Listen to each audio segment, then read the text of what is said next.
Hello, everyone. Welcome to today's episode of Are You Smarter Than a Feminist Podcaster, where we will ask each other 5 questions each about feminism or about cool woman and see how many we can get correct. In case you didn't catch on, we are the feminist podcasters, and you're trying to see if you're smarter than us, and we're trying to see if we're smarter than each other. So they're gonna be multiple choice if you want to follow along and try to see if you're right. This shouldn't be too bad if you know your women, and hopefully if you've been listening, you know your women. So I'm gonna jump right in. Isabella, your first question is as follows: in the past 2 decades, how many films have passed the Bechdel test? What's a Bechdel test? Can I Okay. ask that? Can I call a friend? Hint. Okay. You just pick up the phone right now. Lifelines? We didn't determine lifelines before this. Okay, the Bechdel test, I'm just gonna assume I'm the friend you called, is a test to try to determine how feminist a movie is. And the rules go, you have to have 2 female characters, they have to have names, and they have to be talking to each other on screen about something Whoa, that isn't a man. That's the test, which seems that's pretty simple. crazy. But I'm just gonna surprise you a little bit. So here are your choices: A, 50%, B, 40%, C, 60%, and D, 45%. These are all really low, so I'm already upset. Past 2 decades. I feel like the past decade we've had some pretty good movies. Past 2 decades, I'm not so sure. I'm gonna go We had with Barbie. hmm? We had Barbie this year, We last year. did have Barbie, and they didn't talk about men every time. I'm gonna go with A, 50%. That is true. In Wait, the actually? past Oh my two god. decades, we've had about 50% um, of movies that have passed the Bechdel test, which seems like, we're making progress. But if you really think about the rules, it doesn't sound that hard. Honestly, I'm a little surprised that is only 50%, but it's better than the other options I put, which were 40 and 45, so we're going to take that. So you get 1 point, unfortunately for me. Yeah, women can be characters, guys. Women can talk about things that aren't talking about men. They can also have names. Um, okay, my first question for you is which artist was known for her self-portraits and depiction of Mexican folk Oh, God. culture? And your options are A, Tamara de Lempicka, B, Frida Kahlo, or C, Teresa Berga. Oh, that's really hard. Okay, I'm just gonna have to guess this one. I'm gonna go B with Frida. You're right, it's Frida Kahlo. I love Frida Kahlo. Oh my gosh. I used to learn about her in elementary school, and I was like, why does her art look so weird? And now I know it's surrealism, and she's like one of the only artists that does self-portraits but makes it surreal. So it's like a picture of Mhm. her, but it's also not, you know? It's very, very I've heard of cool. that name. That's why I was like, I think this is my most likely guess because I've definitely heard of it before. When people talk about like different art styles. So you know what? That's pretty cool. I'm glad that you're less judgmental now than you were as an elementary schooler. I'm also glad that you did learn about her as an elementary schooler. Because I didn't. So that means we're tied. We're one and Oh one. my gosh, 1 for 1. That means we're 2-2 in correct answers. We might be smarter than feminist podcasters. So here's my next question for you. This one should be pretty easy, but let's see if our viewers can get this one. They might fumble. Malala released her autobiography, I Am Malala in 2012 after being shot for what reason? A. Going shopping unaccompanied. B. Not wearing traditional clothing. C. Walking in the street with a man she wasn't related to. Or D. Writing a blog about girls' right to education.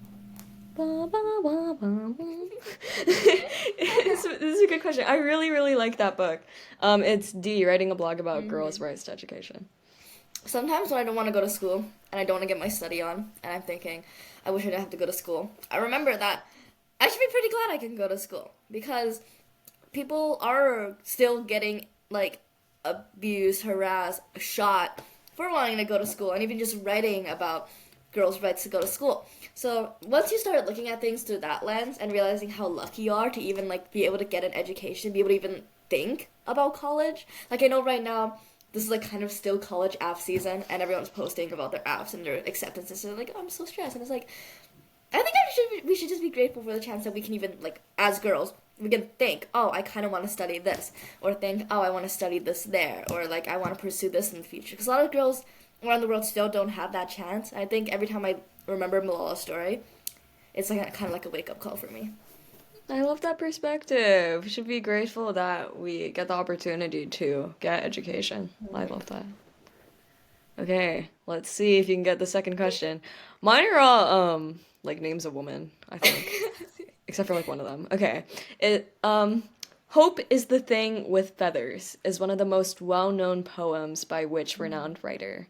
A. Emily Dickinson, B. Sylvia Plath, or C. Elizabeth Bishop. Oh, Hope is okay. the Thing with Feathers. I am not a literary girl. I think the last book I read was Percy Jackson when I was in elementary school. So I'm just gonna have It's to okay. use I'm gonna have to use common sense for this one. First of all, the only two women I've even like heard of on this list, as someone who does not read, are Emily Dickinson and Sylvia Plath. So I need to use the process of elimination. A few weeks ago, Sylvia Plath's bell jar poem was trending on TikTok, and I asked Isabella about it, and she said that she hadn't really heard of Sylvia Plath. So by common deduction, that means the answer is most likely to be A. Emily Dickinson. Look at those multiple choice skills. Crazy. You are correct. I don't even remember that. That was really impressive. The deduction. Oh my gosh. Oh my Okay, goodness, yeah. this is great. That was really I thought it impressive. was gonna be C, and then I was gonna be embarrassed. That would have been really funny if you were wrong after that, but you're right, so it's okay. Yeah. Emily Dickinson is a great poet. Hope is the Thing with Feathers. It was kind of to symbolize like hope as a bird. It was like this whole metaphor for a bird being in us, like part of our soul, to show how like hope can be fleeting. The bird can fly away, but also it's chirping and it's being happy. And hope is a wonderful Oh, thing. It's very sweet. that's so sweet. I think birds definitely do represent like in a lot of motifs, cultures. It's always like a big like freedom. Like that's the reason America has the bald eagle, and that's the reason every time you see the U.S. you go ah like the eagle thing, right? So it's really nice that we can kind of associate feminism with that because a lot of it is just freedom, which a lot of people think that all women have, which is a Oh, topic for another oh. which is a topic for another time. But I think representing feminism with the bird too makes a lot of sense to me, and I'm glad that I know that now because I did not before. Okay, number three. I'm gonna see if you know this one. Which country had the most female representation in parliament in Ooh. 2019? A. Rwanda. B. Mexico. C. Norway. And D. South Africa. Ooh, okay. This one I'm not totally sure of. Okay, I don't think South Africa and I don't think Mexico. 'Cause I'm not Really? sure. I don't know a lot about their government, but I don't think that they have a high representation of women. I might be wrong though. Norway and Rwanda. I'm in between those two. Is this your multiple choice I deduction time? do know that, yeah, my thought process. I do know that Rwanda, like daily life wise, has a lot of like wants women in their respective roles, but I do know that they're trying to make a change in their government, is what I've seen on the news. So I'm gonna go with Rwanda. Somehow you got that right. Actually, Rwanda does have the most. oh my I god. found this question was made in 2019, I think, so it did have the most female representation in parliament in 2019. The number was pretty crazy to me. The highest female representation in parliament in the world is 61.25%. That's over Wow, half. that's That's really over good. half. Where is that? That's Do you know? That's I'm not amazing. sure at all, but to me, the fact that a lot of countries are still fighting for the 50% because the population is around 50%. Mhm. Well, they already have 61%. So you know what? That's pretty cool to see. That was a cool number. I'm not actually sure how you pulled this one off. Maybe because you actually watched the news. But that was pretty good. That was a good round. That was awesome. I did see somewhere, I don't remember where, so it might be wrong, don't quote me, that Rwanda has like a rule where they have to have 30% of their parliament as women. But I don't know if that was Oh. like an older rule or what's going on with Mm. that, but maybe, I think maybe. Go do your that's research, smart. guys. I've been thinking about this, about why we don't just get like when we're deciding parliament. I'm not a politics person. This might just completely not make sense. But like, just have someone for every demographic. Put a 5-year-old in there. Whoa. I don't know. It's like, I don't know if I want a 5-year-old counting my taxes, but no, but like, have a 5-year-old tell them what 5-year-olds want. Have someone who's a teenager represent what teenagers want. Don't just have two guys who are 60. That might be giving a little bit of them a little bit of grace. Don't have guys like old men. Just because they don't know what the 5-year-old wants, how would they know that? They're old, you know. So if we just had a rule like that, where like it had to be representative of the actual population. Why haven't we tried this? Why haven't we tried this? yeah, I don't know about the 5-year-old thing, but I do agree with what you're saying, and we're seeing it implemented more, even in Canada's government, of like the idea that we need to represent every group. So there's no like almost dictatorship, I guess, of like other groups being oppressed because their views aren't being heard. So I really like that question. Um, okay, my next one is another book one. I think you can get this one though, because me and Maggie we were at the bookstore today and we saw these books. So Okay, okay. Jane Austen's most famous novels include Pride and Prejudice, Persuasion, and A. Jane Eyre, B. Emma, or Oh, C. Wuthering Heights. Oh. okay. I don't think it's Wuthering Heights, because I feel like we talked about that one, and that was from a different author. I don't think it's Wuthering Heights. I also don't think that sounds like a very Jane Austen book. I don't think it's. I don't think it's Jane Eyre because I remember one time asking you if Jane Eyre was written by Jane Austen and you laughed at me. So I'm not sure. But now I'm thinking if it's not that, it could be whether Emma right now is my leading guess because I think I talked about Clueless. So I'm like, it's like at the top of my mind because I was like, oh, that's based on Clueless, right? And that kind of seems like based on the other books listed like Pride and Prejudice, it seems kind of like in that genre. And I'm just gonna lock it in. I'm gonna go beat Emma. You're right! It's Let's Emma! go! Oh my gosh. Wait, this is Yes. impressive. This is actually really impressive, Maggie. Oh my This, gosh. oh my God. I no, yeah. We were talking about this earlier when we were at the bookstore. Um, what you told me was another fact. I'm already forgetting their names, but they said they had like three girls who were all sisters, who were all like really like authors. And I was like, oh, their parents must be so proud. And she went, no, they weren't allowed to write actually. And I went, oh. Oh yeah, that's a lot of authors. The other two books are written by those sisters. That's pretty interesting. That's what I'm But thinking. I was uh like, Wuthering Heights. I feel like that's. Oh, a little trick question, but you got it, so that's good. let's Yeah. go. I'm like, it kind of surprises me that even at a time where women were kind of looked down upon for writing, just based on like their sheer ability to just like write really well, they still were super successful because they were just like that good. Like they had everything going against them, and they still succeed. I think women are pretty great.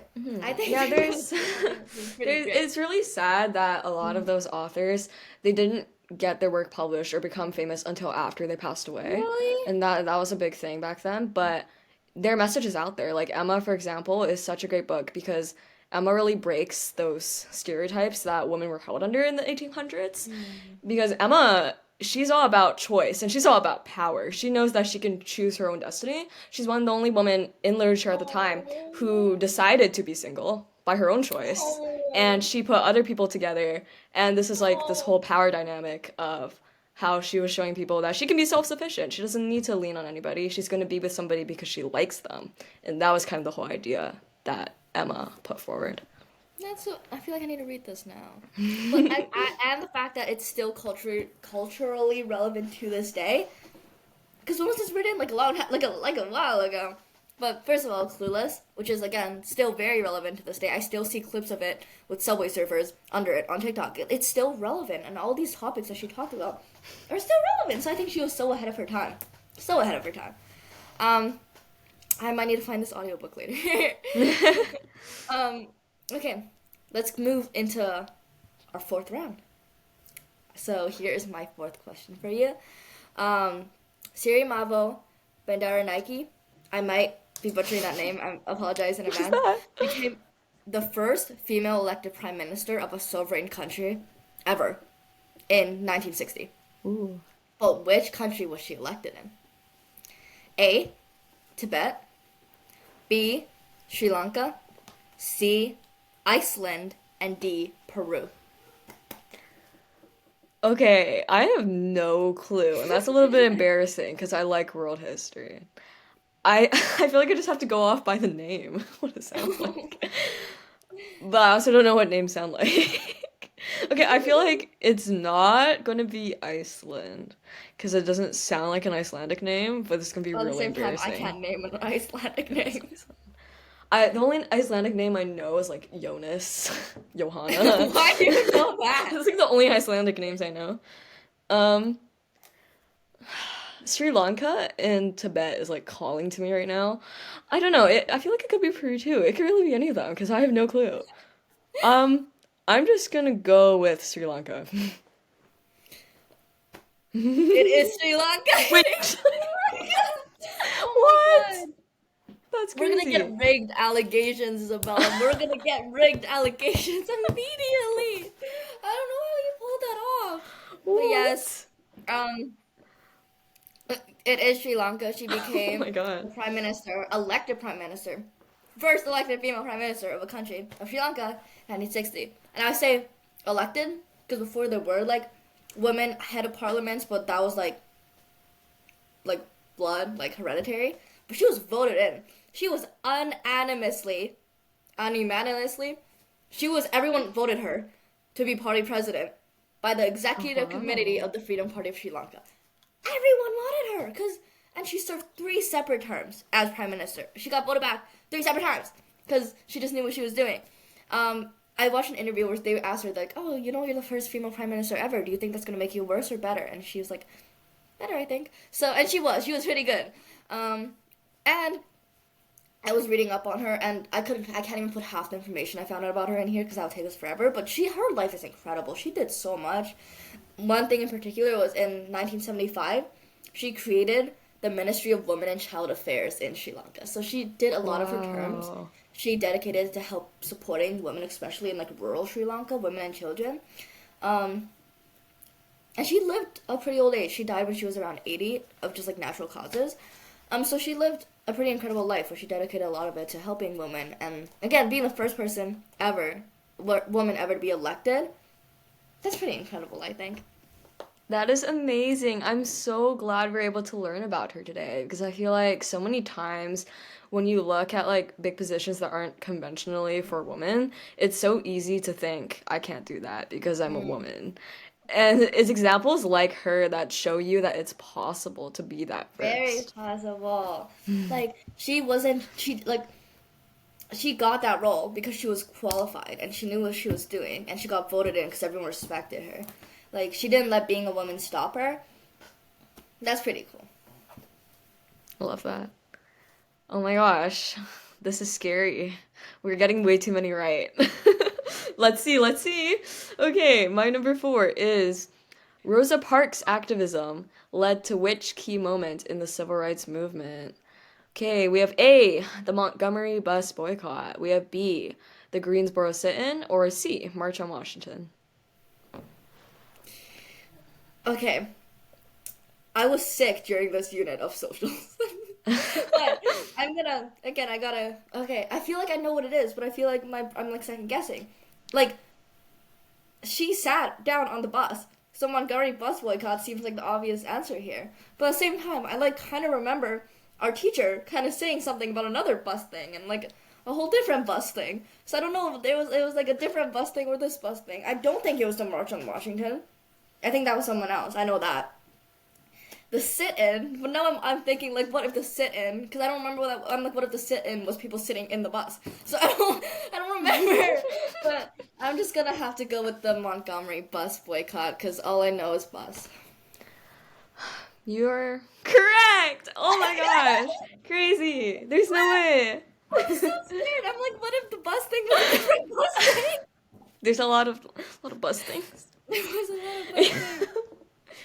For people who don't know, it was a civil rights protest where African Americans refused to ride city buses in Montgomery and Alabama to protest segregated seating because people should be able to sit together. They should be able to have the good seats. I think a lot of times when people are like, especially like this day and age with the internet, people always can find it so easy. Oh, boycotts don't work. Boycotts never work. It's a big corporation. Boycotts aren't gonna work. I don't know. I don't know about that. So maybe we should open a history textbook. Ooh, there you go. The boycott worked. So I think we should pay more attention to what's happened in the past. Yeah, definitely looking at boycotts today, right now, like at the whole college boycott thing. It makes me look back and look at the boycotts in the past and what changes they've made, and it's really amazing. Because like I know again like with the college stuff, I've been seeing a lot. It's like students getting just completely kicked out for boycotting, and a lot of it. If you see this now, you're like, oh, it feels like hopeless almost. It feels like you're just giving up your tuition and everything for nothing. I can definitely see how they can feel hopeless. But thinking back, everyone, like even in this bus boycott, they probably felt hopeless during the civil rights movement. A lot of people were giving up. These activists, a lot of them were giving up a lot to try to gain equal rights and try to stand up for what's right. They sacrificed a lot. It wasn't easy.